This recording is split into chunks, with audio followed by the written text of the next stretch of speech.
स्वागत करता हूं आपका अपना YouTube चैनल मैथ्स अड्डा में। चलिए मैं हाजिर हो गया एक नया सेशन लेके। आज हम एसके झा सर का ग्रुप डी का जो रीजनिंग है, ग्रुप डी के प्रैक्टिस सेट से रीजनिंग का प्रैक्टिस सेट 4 करने वाले हैं। तो चलिए, अगर आप हमारे चैनल पर नए हैं तो चैनल को सब्सक्राइब कर लें और वीडियो को अंत तक देखें ताकि आपको उसका फ़ायदा मिल सके। तो चलिए आज का पहला क्वेश्चन देखते हैं। कथन निष्कर्ष का क्वेश्चन है। कथन कह रहा है कि माता पिता हमेशा अपने बच्चों को गुणवत्तापूर्वक शिक्षा प्रदान करने के लिए उच्च कीमत चुकाने के लिए तैयार रहते हैं। बात सही है। कोई भी माता पिता चाहता है कि उसका बाल बच्चा जो है वो अच्छा शिक्षा। अब निष्कर्ष क्या कहता है, देखिए, इन दिनों सभी माता पिता बहुत अच्छे हैं। इन दिनों सभी माता पिता बहुत अच्छे हैं, इसका और इससे कोई तालमेल नहीं। अगला देखते हैं कि माता पिता के पास अच्छी स्कूली शिक्षा के माध्यम से अपने बच्चों को सही विकास के लिए एक आसक्त जुनून है। बात तो सही है, यानी कि जो कथन कह रहा है उसके हिसाब से निष्कर्ष 2 जो है वो बिल्कुल सटीक बात है। तो केवल निष्कर्ष 2 पालन करता है, तो ऑप्शन ए हमारा सही आंसर हो जाएगा। अगला क्वेश्चन देखते हैं। अगला क्वेश्चन है कि कथन कह रहा है, ये भी कथन निष्कर्ष का क्वेश्चन है कि राम व्यस्त होने के बावजूद अपने मित्र के विवाह में शामिल होता है रिश्ते निभाने के लिए। ठीक है। दूसरा स्टेटमेंट क्या कह रहा है, कथन ये निष्कर्ष क्या कह रहा है, राम रिश्ते को अच्छे से निभाता है। तो राम रिश्ते को अच्छे से निभाता है, तभी इतना व्यस्त होने के बावजूद भी शादी में आ गया। तो राम अपने आप को हमेशा व्यस्त रखता, ऐसा नहीं है।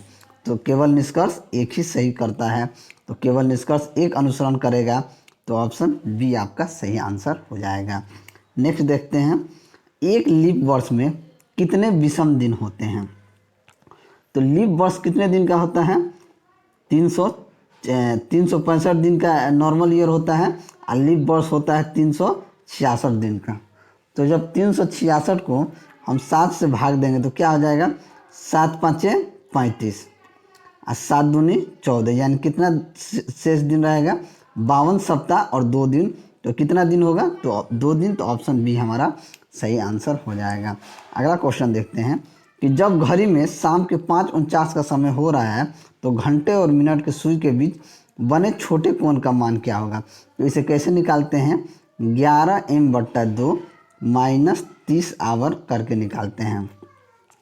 तो 11/2 गुना मिनट कितना है, 49 - 30 गुना 5 यानी कि 150। अब 11 और 49 का गुना करेंगे, अगर 2 से 11 को काट दें तो ये कितना बार में कट जाएगा, 5.5 में। 5.5 को 49 से गुना करेंगे तो ये हमारे पास कितना आ जाएगा, 15 के 5 15 के 5 हाथ में 4, 5 के 20 4 24, 245 आ गया।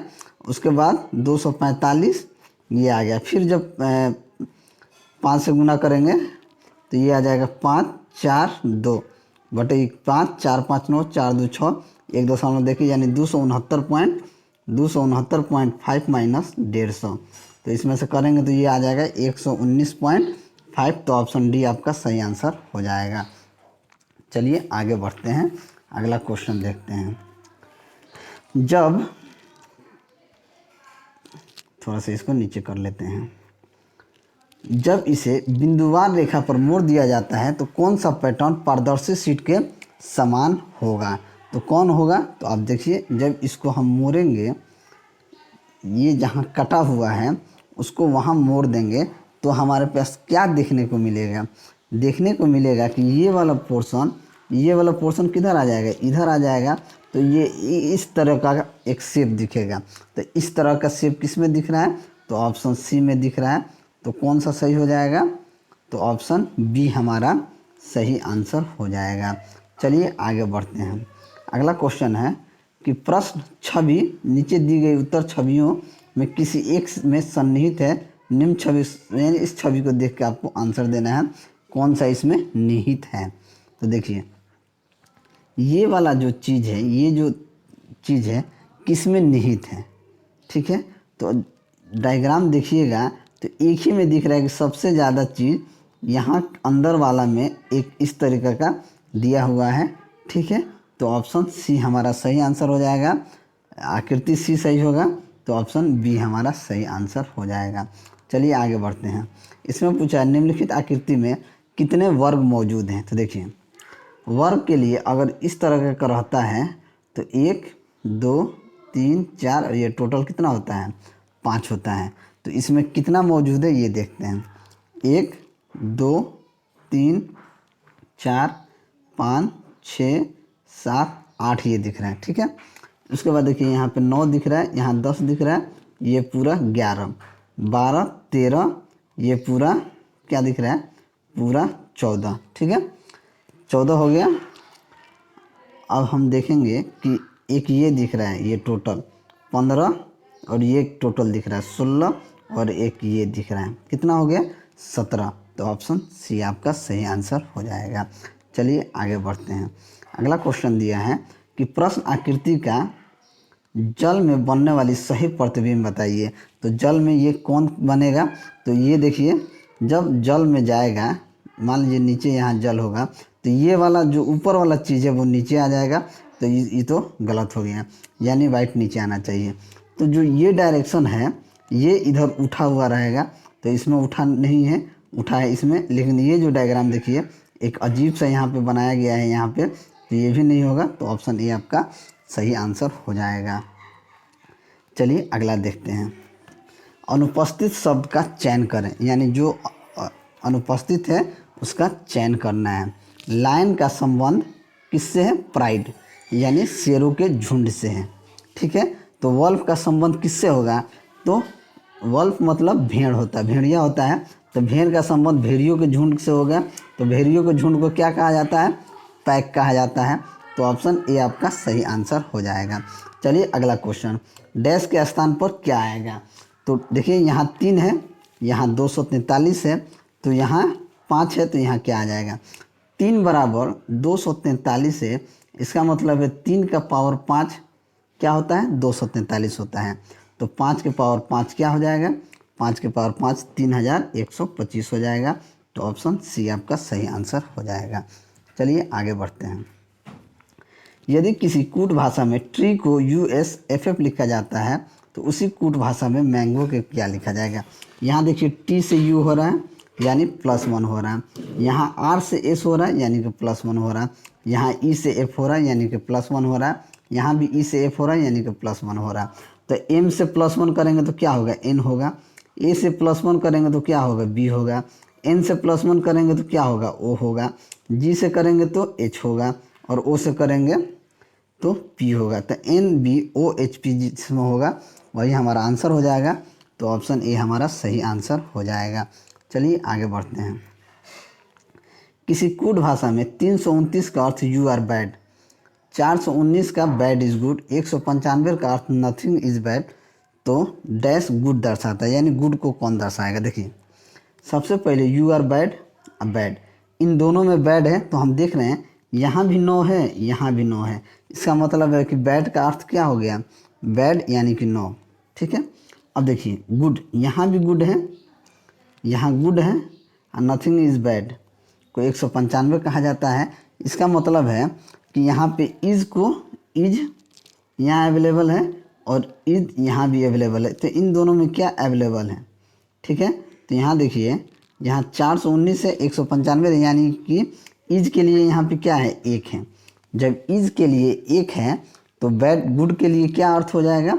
तो गुड के लिए हम देखेंगे कि गुड के लिए यहाँ पे 4 होगा। तो ऑप्शन बी हमारा सही आंसर हो जाएगा। अगला देखिए, निम्न में से भिन्न का चयन करें, यानी जो डिफरेंट है उसका चयन करना है। देखिए बी ये इसका अपोजिट है, तो क्या ये सही है।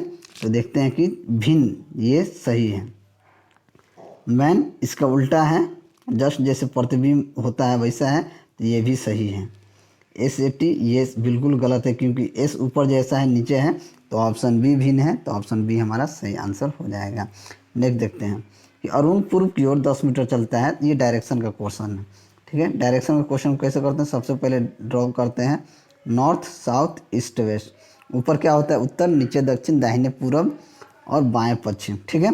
तो अरुण पूर्व की ओर 10 मीटर जाता है। मान लीजिए पूर्व इधर है तो पूर्व की ओर 10 मीटर चलता है, उसके बाद 10 मीटर अपनी दाईं ओर चलता है अब दायां इसका इधर हुआ तो 10 मीटर इधर चल दिया। फिर हर बार वो अपनी बाईं ओर मुड़ने पर हर बार बाएं में मुड़ता है 5 किलोमीटर, फिर बाईं ओर मुड़ के 15 किलोमीटर, फिर बाईं ओर मुड़ के 15 मीटर चलता है। अब अपने शुरुआती बिंदु से कितने दूरी पर हैं, तो अपने शुरुआती बिंदु कहाँ, यहाँ से चला था, यहाँ से चला था और मान लीजिए यहाँ पे है, तो अपने शुरुआती बिंदु से कितना दूरी पर है, तो शुरुआती बिंदु से मात्र 5 मीटर की दूरी पे है। तो ऑप्शन डी हमारा सही आंसर हो जाएगा, क्योंकि 5 मीटर तो यहाँ चला, फिर 15 मीटर यहाँ चला, फिर 15 मीटर यहाँ चला, तो ये गैप कितना है, 5 मीटर है, तो ये गैप भी 5 मीटर हो जाएगा। चलिए आगे बढ़ते हैं। विजय अरुण की बहन है। विजया जो है वो अरुण की बहन है, ठीक है। डेविड राकेश का भाई है, राकेश विजया का बेटा है। राकेश जो है इस विजया का बेटा क्या है, राकेश है। डेविड का विजया से क्या संबंध है, तो अब देखिए विजया का बेटा राकेश, ये विजया बहन है किसके, अरुण के। अरुण किसका भाई, राकेश किसका भाई है, राकेश भाई है डेविड का। तो डेविड से अरुण का क्या रिश्ता हो जाएगा, वो उसका मामा लगेगा, ठीक है। तो डेविड का विजया से क्या संबंध है, तो डेविड का विजया से क्या संबंध हो जाएगा, तो विजया का संबंध हो जाएगा, विजया ये है, डेविड ये, तो ये इसका क्या लगेगा, बेटा लगेगा। तो ऑप्शन ए हमारा सही आंसर हो जाएगा, क्योंकि ये राकेश और डेविड दोनों भाई है, तो ये दोनों विजया का बेटा राकेश है और ये दोनों भाई है, तो डेविड भी इसका बेटा लगेगा। चलिए आगे बढ़ते हैं। निम्नलिखित जानकारी पर विचार करें। पी का अर्थ गुना करने से है, टी का अर्थ घटाव से है, एम का अर्थ जोड़ा गया और बी का अर्थ विभाजित किया गया, तो निम्नलिखित का मूल्य क्या हो जाएगा, तो 28। बी का अर्थ क्या है, बी का अर्थ विभाज है, तो भागा 7। पी का अर्थ है गुना, पी का अर्थ है गुना, तो 7 गुना 8।